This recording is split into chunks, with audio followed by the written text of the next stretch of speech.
That sound is music to my ears.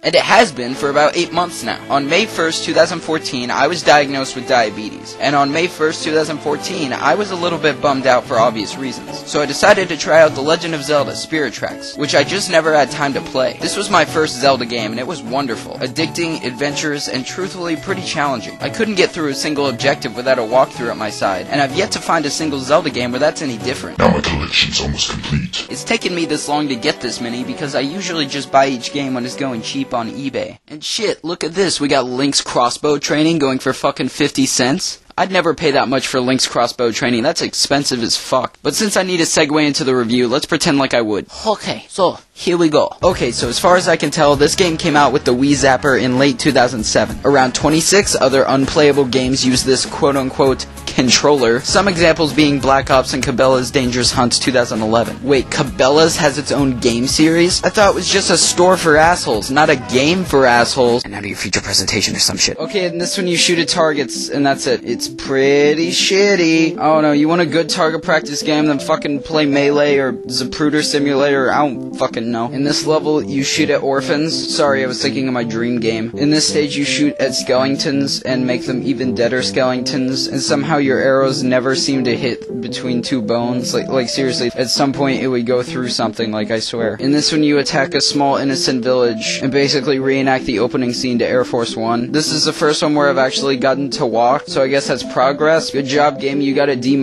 You're equivalent to the United States road quality. In this stage, you shoot the targets off of these burly roly-poly men, and that's it. There's only one rule, don't fuck up. Isn't that basically every rule in every video game ever? Unfortunately, you can't put these guys out of their highly pixelated misery by shooting them in between their lifeless, dead, emotionless eyes. How's my orphan killing game coming, Nintendo? I put $12,000 into that. I'm lying. I wrote 3 lines of code and gave you $7. You could at least buy me breakfast. I deserve that much. I got the ball rolling on that one. That game's gonna come out for Wii U. I know you told me. What the fuck am I doing? In this game, you protect your boat from piranhas so they don't tear up your boat and then climb up your urethra and lay eggs just like half the fish in the Amazon River would do. The biggest problem with this one is that the fish are underwater half the time so you can see them but you can't fucking shoot them. Did I actually give it a real, criticism for this game? Seriously, everything before this has been complete bullshit. Okay, so this was just lazy as fuck because it's just clay pigeons with a goddamn skull. Should've called it Nintendo's sellout training.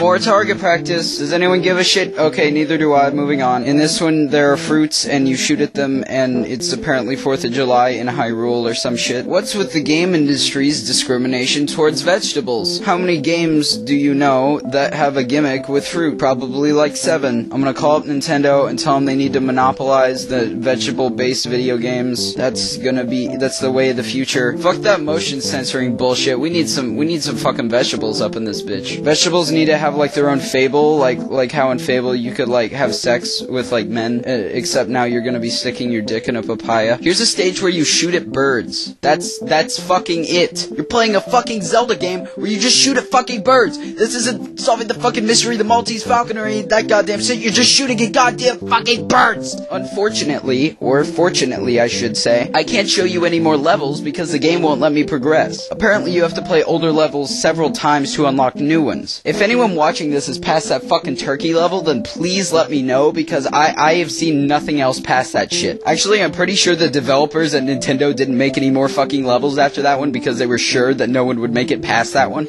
So let's review what's wrong with this game. You may be saying to yourself, but Trey, you didn't say any actual criticisms about the game. Well, I shouldn't have to say anything about this fucking game. It's terrible, and you should be able to figure that out on your own. Why is it terrible? Well, I'll just fucking spell it out for you. It's not a Zelda game. What is a Zelda game, you may say? Well, what are the qualities of a Zelda game? Here's what makes up a Zelda game in my opinion. Tell me if you agree. 1. A sense of adventure. 2. Puzzle solving. 3. A gripping storyline. This game has none of those. There's no adventure because you can't really move around. It just tells you, complete this objective in this amount of time. You don't solve puzzles. That's pretty fucking obvious. You just shoot at shit. And a gripping storyline? There is no storyline. I've heard people debate where Link's crossbow training is on the fucking timeline. I swear to God. It was just Nintendo's fucking cash grab, just like the fucking Zapper was. Look at it this way, this game is an advertisement for the Zapper, a piece of fucking plastic. It's supposed to train you how to use a piece of fucking plastic. What's next, Zelda's tampon education? But I think we can all agree the biggest problem here is the fact that they put Link's face and name wherever the fuck they could when it came to this game. Was it even necessary to have Link involved in this at all? They could have put anyone in this game, but they fucking knew that their best option was to plaster some recognizable character on the fucking game to trick people into buying it. I guess they didn't want to give Mario a gun because they thought it'd bring back bad fucking memories. But weirdly enough, with Link's face all over the marketing for this fucking game, his face is weirdly absent from the game itself. My theory is that Nintendo was trying to market the game to artists on DeviantArt. Being forced to stare at Link's bootylicious booty, Nintendo knew the artist would make art depicting the game as being worth the money. You may be saying that I'm crazy, but you're just falling for Nintendo's money-grubbing tricks.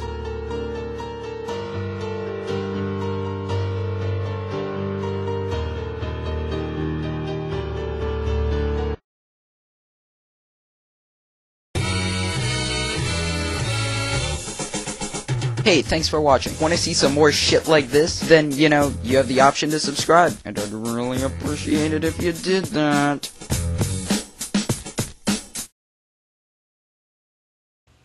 That sound is music to my ears.